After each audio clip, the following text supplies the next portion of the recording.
सिनेसृष्टीचं आकर्षण हे सर्वांनाच असतं, पण एखाद्या सिनेमाचं चित्रीकरण पाहावं किंवा फिल्म सिटीला भेट देण्याची साधी इच्छा प्रत्येकाचीच पूर्ण होते असं नाही। पण आता एमटीडीसी म्हणजेच महाराष्ट्र पर्यटन विकास महामंडळाच्या वतीने खास गोरेगाव फिल्म सिटी आणि बांद्राचे बेवर हिल्सची बॉलिवूड सफर 20 जानेवारी 2014 पासून सुरू होणार आहे। मुंबई म्हटलं की बॉलिवूडच्या चित्रनगरीचं नाव आवर्जून ओठांवर येतं।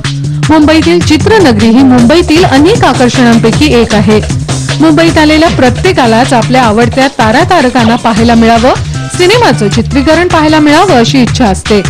मुंबईत देशी पर्यटक असो अथवा विदेशी, त्यांना बॉलिवूडचं आकर्षण मोठ्या प्रमाणावर असतं आणि म्हणूनच एमटीडीसीनं बॉलिवूडच्या खास वेगवेगळ्या 3 सफरी आयोजित केल्यात।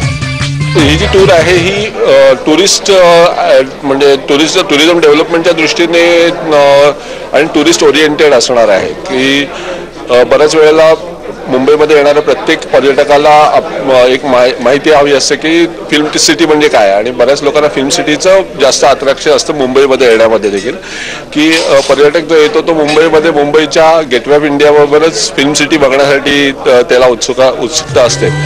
बॉलिवूडचं जग खूपच ग्लॅमरस आहे, पण त्यामागे मेहनत देखील चिकार आहे।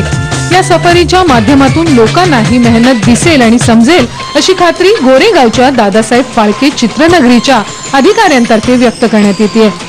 पहिली हिट नावाची सफर 499 रुपयांची असून 3 ते 4 तास बॉलिवूडची सफर यात करायला मिळेल। दुसरी सफर आहे सुपर हिट नावाची, ती 1999 रुपयांची असून 5 ते 6 तासांची असेल, तर तिसरी सफर असणारे ब्लॉकबस्टर नावाची 3250 रुपयांची सफर असणारे 6 ते 7 तासांची।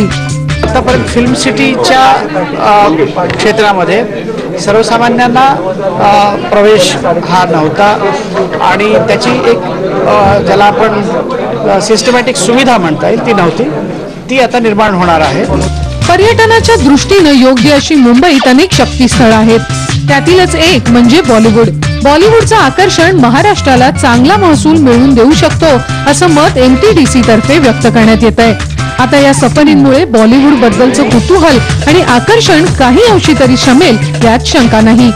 कॅमेरामन अनुप कुलकर्णीसह गंधाली भोकरे नौकुडकर, साम टीव्ही मुंबई।